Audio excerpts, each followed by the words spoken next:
I built up a clientele there that I decided one day I had literally my Jerry Maguire moment, and I said, I'm going to leave and start my own business. Will you follow me?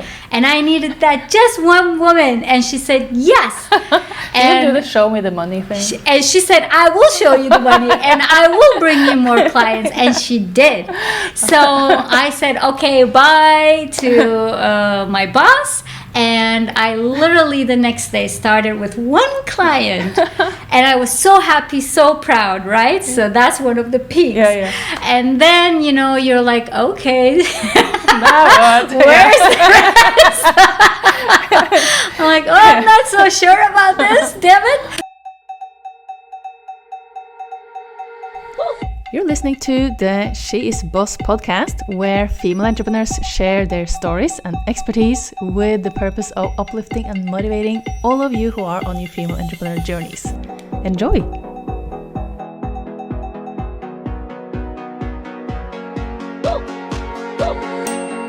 This podcast episode is sponsored by Heaven Massage Barcelona and the founder, Carrie Lewis, who is the massage therapist you wish you'd met ages ago.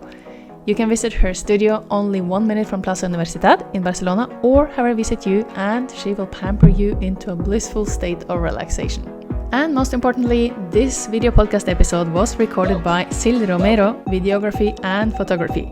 Sil is a specialist in corporate events, personal branding and social media. And in this case, she teamed up with the audio experts Costa Dorada Sounds, who are technical support experts for all types of events. So a big thank you to both teams for the great work in bringing this podcast episode to life.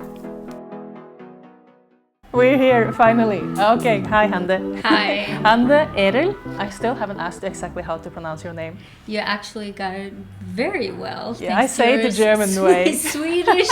I was going to say roots. Yes, it's Hande. It's a Turkish word, and it means joy. Oh, very suitable. Thank you.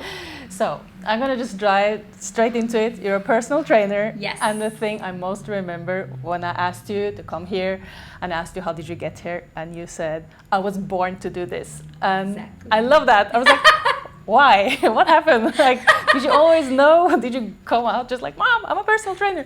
Like, pretty much. Yeah. Yes. So once I mastered walking, and I started running and I didn't stop. That's pretty much it. So I was born in 1979. The reason I dropped the year here is because that era we faced, if you recall, is that we know the life before social media, before cell phones. So that meant actually being a kid, going outside and playing and being active. So I was given the opportunity to play. Well, I did. I still do so as of today. Yeah. So that's how my journey started. I started playing until my mom would call my name for dinner time, and then that got me started, basically. Okay, so when did you train other people and not just yourself? For money or for fun? For fun. So, let's start with it for fun. Yeah, I guess that's how it starts, though. Literally, on second grade, I did not really enjoy the gym class. I thought our teacher was so boring. So I literally founded my own group of friends that I would train on weekends for fun. And then I recall, I was like, everybody would tell me, yeah, you're so good at this, you should turn. I was like, yeah, it's one of those things, when you do it with such passion, you don't really think that could be a job, because job is supposed to be boring. Not anymore. Not anymore, but so that's how it started, and I really enjoyed it. So I thought, well, maybe I should learn the science behind this. Yeah. Oh, that's really cool, because that's what they say. If you do it, even if you're not getting paid and you want to do it, you found your passion of what you're supposed to do. So you didn't have to go through all the struggles of figuring out what you wanted to do in life. So you were saved that part that many older entrepreneurs that we will talk to, you're probably going to share. Yes, I was lucky. Lucky, yes. But you ended up, another thing I just remember with you is, and your website is amazing. Thank you. Designed not by me, but it's amazing. Thank you. By Christina, what's her last name? Yes, exactly. Yes. And it really reflects your personality, and it talks a lot about how you work with women in all stages of their womanhood. Yes. And I was trying to make notes for this. Yes. And I was like, there's so many stages. And I thought, can you just do the stages and explain? Well, Because I realized we have a lot of stages. I never thought about that. Absolutely. Thank you for asking that. That's a great question, Rebecca. I would say, so I also learned these stages through my journey, right? So we go through, if a woman, for example, chooses to become a mother, so you go through a stage of prenatal, and then you go through postnatal, which I always describe is the rest of your life, because your body is never going to be the same. So then you go through a perimenopause period, where you start seeing significant changes, hormone imbalances that affects a lot of things in your life. And then comes the menopause and then post-menopause stage. And within this stage, if whether you're an athlete or sports enthusiast, put in that pot also post-orthopedic surgery is another recovery phase that we go through in life. So I decided that although I take pride in joint training every human being, but especially training women is something dear to my heart, because our bodies are different. Our hormonal system is different. Therefore, our approach to training should be different. So going through my journey of pregnancies, I have 2 beautiful boys, and I decided this is the area that I need to specialize in and learn more, because it's, let's face it, it's not a sexy topic for a lot of people.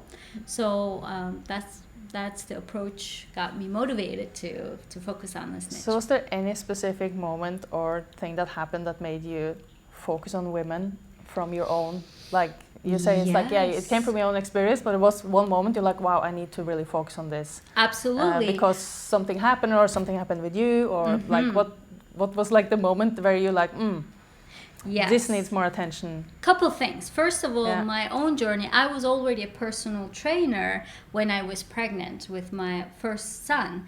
And I was trying to find information on how to train a pregnant woman in stages of pregnancy in a safe, non-contradicting manner. And I realized quickly that how hard it was to find information, yet alone personal trainer specializes in this field. So that's one thing got me interested, training my own self as a personal trainer, as a client. And through my journey training women, I learned their struggles per se, and I wanted to educate myself more to be first do no harm. So training my clients, seeing what they need specifically, encouraged me to take a path on continuous education, learning more, taking courses on specializing in that, so I can be of better help to them. What do you think is the most important thing for your clients? Finding you in particular with so much focus on them, what is the part that they really like, yeah, I needed this? What is it that they come with that they feel maybe only you can help them with? Well, not only you, but like you have this as specialized, they wouldn't go to someone else because yes, you have the experience and I think when people approach me, they already have the mindset that they need to do this for themselves, because whether they have been sedentary for too long, whether they need a mental break from working mom or high demanding job, and they want to have a me time. So they already have approach an idea that they want to improve their overall well-being. So when I have someone coming with that mindset, that educated, dedicated mindset, it is my job to make sure that I build from there. It is my job to make sure that I put myself out of business, basically, because this is a lifelong journey. There's never an end to it. Unless you ask me to move in with you, you have to make this sustainable. So my job is to make sure how this becomes part of your identity. That is what I focus on while I'm training you, because you can't always be with me. We have to find other parts of your pillars of the lifestyle, from your sleep to managing your stress level to your take on eat and your exercise all work exactly. together. So it's a holistic approach. Exactly. It's not just it's do the exercise and this is good for you in this essential. moment. Okay. Absolutely. So when I train my clients, it's not about give me 10 push-ups, no pain, no gain. It's about working with your body, what it's saying today. Because some days we're going to push it because your body is ready and wants it. Some days we just can't. And we have to honor and respect that, keeping in mind that maybe you had a crying baby last night and maybe you had a very stressful day. So your workout has to, in 2 seconds, I have to change your entire program to make it work for you, to help you understand that no matter what you're going through that day, you can still do this, and afterwards you're going to feel great. And that's how we make things sustainable. So my mission is to make this part of who you are. I was quite fascinated by, even when you mentioned all the stages, prenatal, postnatal, perimenopause, menopause. It's like, wow. And I was thinking, wow, women have a lot of stages. Pause. We have a lot of pause, and all the pauses have the word men in it. Oh wow, yeah, exactly. Because I was like, what do the men have?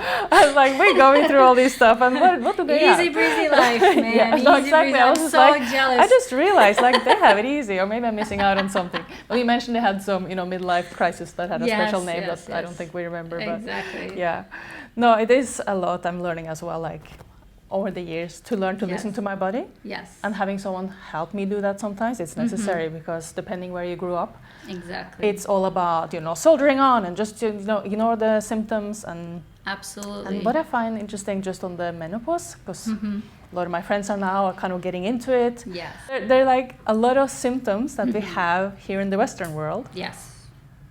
That they don't have in other cultures. Yes. That is super interesting. It's like the lifestyle we have, the stress and everything. Is that, what do you think about this? Because I find it's like, is it a stressful lifestyle? We keep working when we should relax.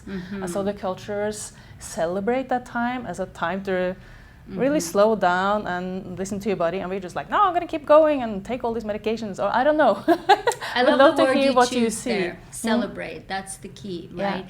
Here, we have access to knowledge if we want to in our fingertips. It's disposal. It's very easy to it. The question is, what do we make out of all of this information we have in the Western world? Sometimes I think celebrating that it's a new chapter, a phase, a season, whatever you want to look at it, and acceptance is the key. Now, with acceptance, I do not mean surrender and give up and not do anything of the side effects of menopause. Particularly, it could lead to depression, mood swings, weight gain, discomfort. It could affect your sex life, everything, relationships. It could have its toe on it. So I'm not saying this is just what it is and not do anything about it. It's okay to know that there are going to be changes. That's how we start embracing what comes for decades of our lives, let's say. I think the Western world, we have this concept of still corporate world is man's world. In order for women to survive, that they have to bury and struggle this internally, because God forbid, if you lose your cool, if you're a woman in a corporate world, you'll be labeled as a bitch.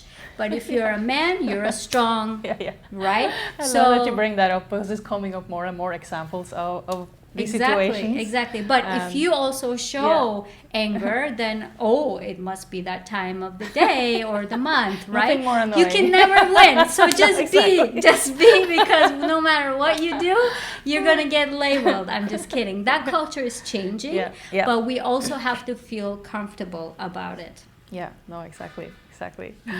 Okay. So tell me a bit about your journey from when you were training your co-students to coming here to Barcelona, for example. Like, what were the moments that you like, this, I'm gonna like set up my business and have the website, that you felt, wow, was a really highlight? And I would love to as well, like, what happened on the way that maybe it was like, oh my God, this is not ever gonna work out. We have these moments in a day sometimes. In the morning, you're like, oh my God, life is amazing. And then 2 hours later, it's like, oh my God, fatal. Like, yes, so it's a roller coaster. Yeah, like it is. What has been like the highlights, lowlights of your many, journey? like you said, it goes, ups and downs. But so after studying the science of this, right? So I started working in a gym setting, which was a big challenge for me.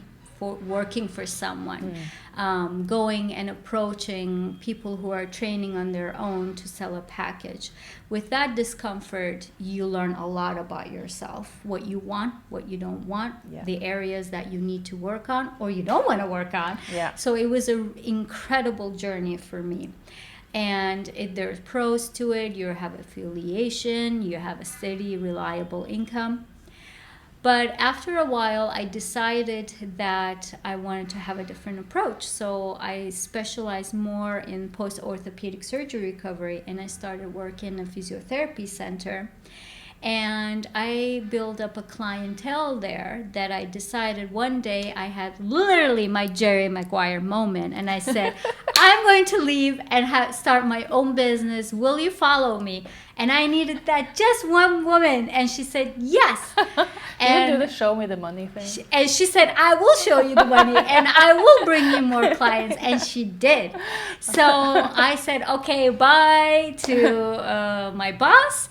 And I literally the next day started with one client. And I was so happy, so proud, right? So that's one of the peaks. And then, you're like, okay. Now what? Where's the rest?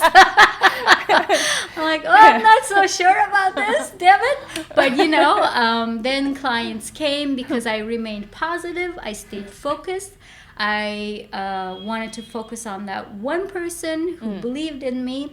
And guess what, Vibeke? She ended up bringing me 3 clients. Amazing. They brought, and then with the referral, So I ended up working 9 hours a week, and I doubled my income from working from physiotherapy center, including half-day Saturdays. Nice. So there's pros to cons to it. So this was, I'm talking about Istanbul, New York. Then I came here to Spain in almost 6 years ago. First half of it, COVID, so bam, wham, wham. Exactly. Lucky me, I had newborn and a toddler, so I had my hands full. So working was nothing in the near future for me. So that was the first half of those 6 years. Then I decided that I don't speak Catalan, and there's a big expat community here. So I decided, okay, I'm going to have my website, I'm going to start networking, and I'm going to start training people who speak English at the comfort of their home or gym or outside. Especially after COVID was the best time. Everybody wanted to be outdoors. So parks, beaches, whatever you name it, was my office basically. And as of today, it still is, because people who still work from home are looking forward to taking a mini break. So that's how basically I didn't plan on being an entrepreneur, but living here and the circumstances that led me to it. And am I regretting? Absolutely not. Are there challenges? Fuck yeah. Yes. Share the challenges. People will be relieved to know. They will be relieved to know that it's not, all glory. Autonomo. Where do I begin? Well, the most entertaining one. Yes. Let's narrow it down, right? Exactly. Okay. So besides, I haven't figured out the VAT, the taxation, the accountant, all of those that we all have, all jokes aside. It's you never know, right? People may sign up, you may have them for a couple years, you may have them for a few sessions.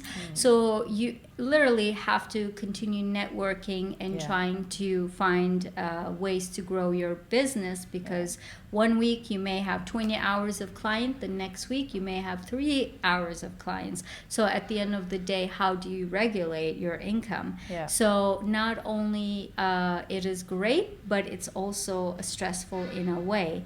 So for me, I also taking the approach of coming out of COVID, most companies wanting to bring their employees back, they are investing more and more on their employees' wellness. Yeah. So I also started working with corporate companies during their lunch break. We do stretching, posture deviation, addressing these. We do workshops on how to navigate healthier life choices. So this also has been a great opportunity for me to reach to more people, which I take pride in helping people to improve their lives, but also provides another level of more reliable income as well. Yeah. And I mention this to anybody who's also looking to have their personal freedom, but also a reliable income. This is also an opportunity. Yeah, and it's really nice with the variation of Absolutely. like you're like a personal trainer, and it sounds like, oh, it's a personal trainer, someone helps you exercise. I see, the people in the park, there's one person standing there and another one doing the abs. And there's so much more to it. Absolutely. Like the wide range of services you have, like from the women to the corporate to the post-surgery. It's just, must be nice as well for you to apply different skills that you have and experience. It is nice. Really accept the holistic approach. Yes, it is, because then it also keeps you on toes. Yeah. It keeps you. One of the interesting things about my credentials is that we have to continue education every month, 3 hours.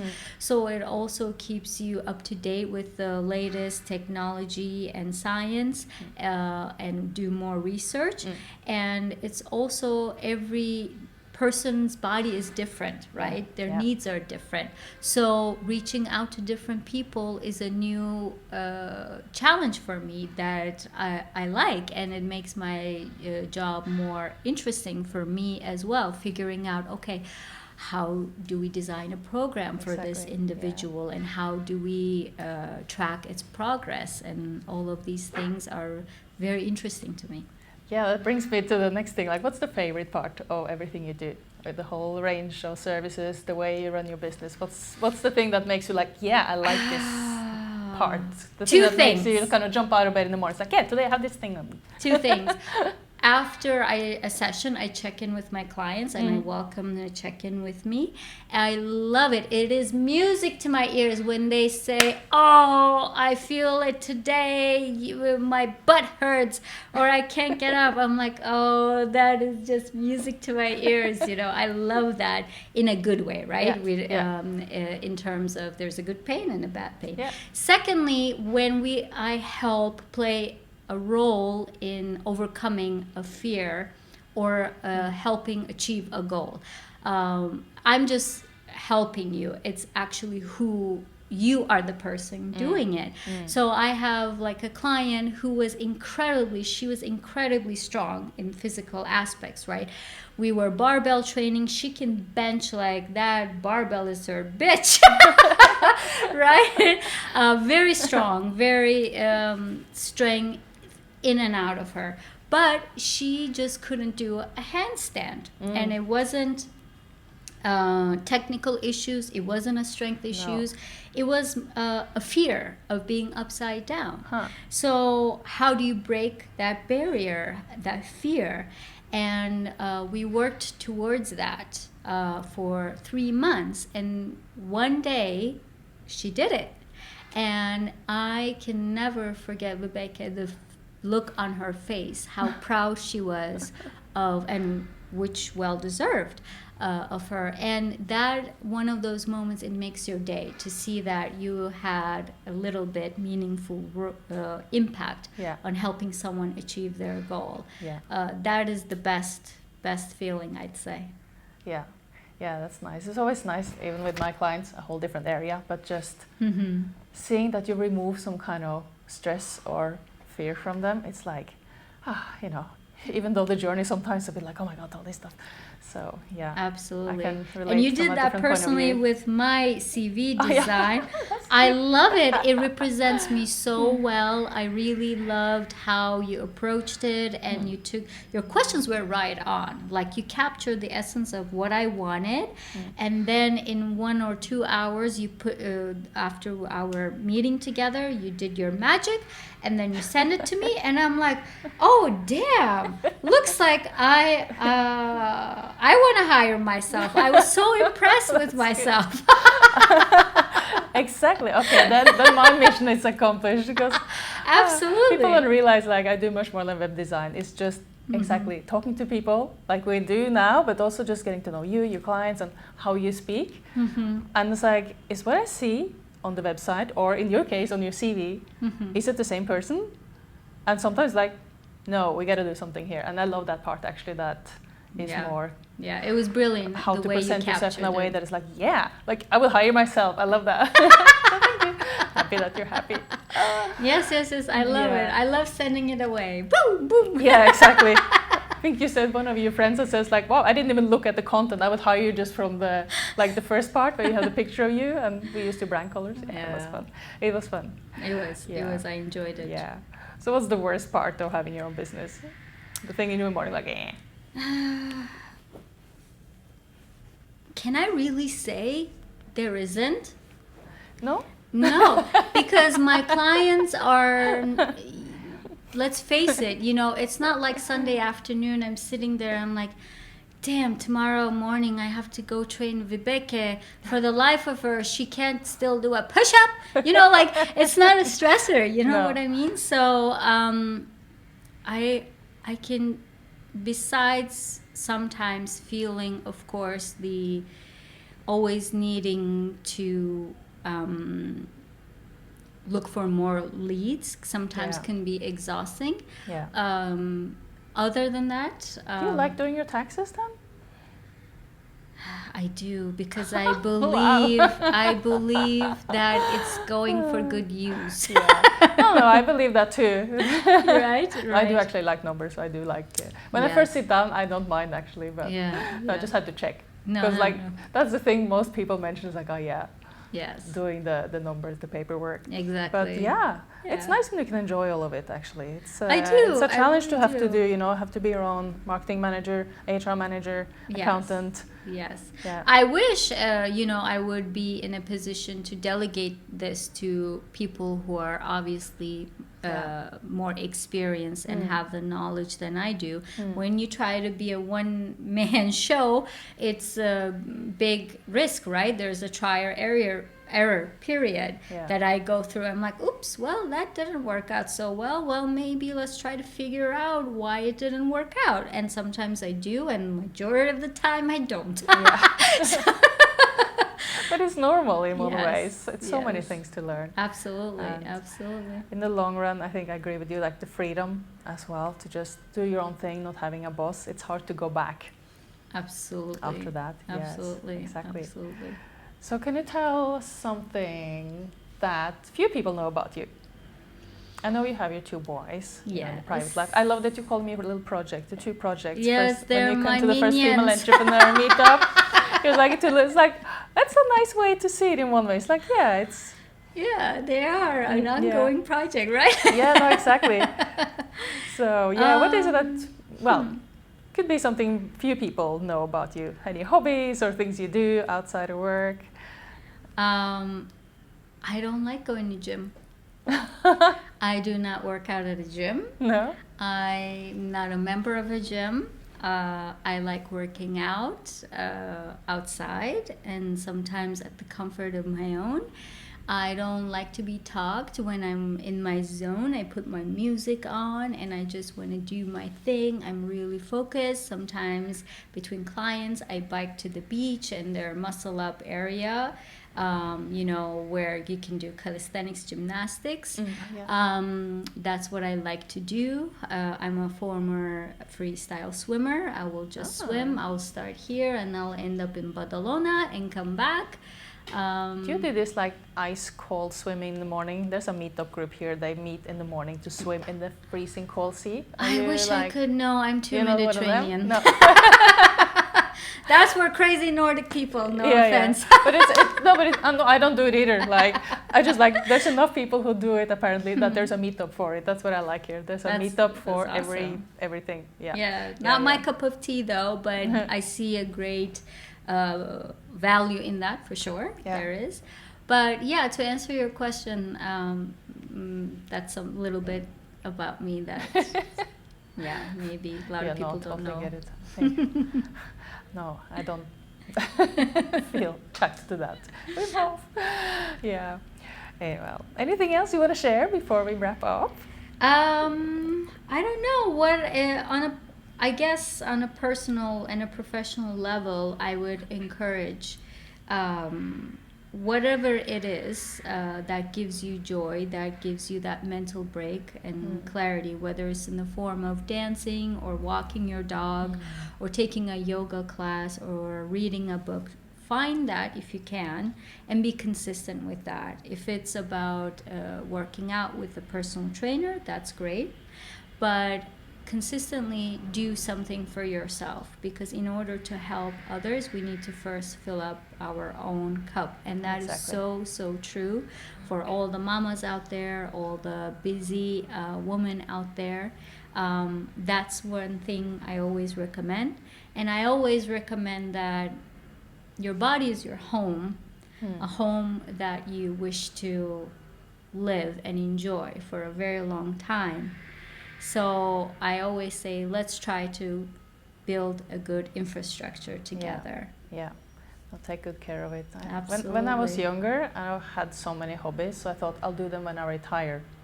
Which my plan was then to stay healthy, so I wouldn't, not have the health when I was, that was before I knew I was going to be an entrepreneur, and I don't know, retirement is a different concept now, but I just remember always like, stay healthy, because I don't want to not be able to do the things I want to do when I have more time. Absolutely. So that's good. And where can people find you if they want to get in touch with you or follow you? Where are you? I mean, I know we have a website, so we put the link to that in the description, so you can all look for that. But are you active somewhere in particular? Yeah, I use social media as well. I'm on LinkedIn, Instagram, and Facebook. You can also find me there and reach out to me. Whether you have just a question or a consultation, ask away. You don't always have to book me to ask a question. So I always encourage people to take that first step in investing towards their own health, and I am happy to help in any way that I can. Yeah, that's good. Thank you. Okay. All right. Well, thank you. Is this a wrap up? Yeah, exactly. We're on time. Awesome. Because someone has to run off. Thank you so much for having me. It's always a pleasure to chat with you. Nice to know more about you. I look forward to it. A few things I didn't know, because I was like, it's always curious what comes out of these conversations. Awesome. Thank you. Thank you so much for listening to the She is Boss podcast. I hope you enjoyed this episode. And if you would like to connect with today's guest, please have a look at the podcast notes, where you will find where to find them, and also you'll find any resources that may have been mentioned during the episode, as well as links to our wonderful sponsors of the show. And if you love this episode, share it with a female entrepreneur who could need some inspiration and encouragement, and also click to subscribe to stay up to date on the next episode. See you there!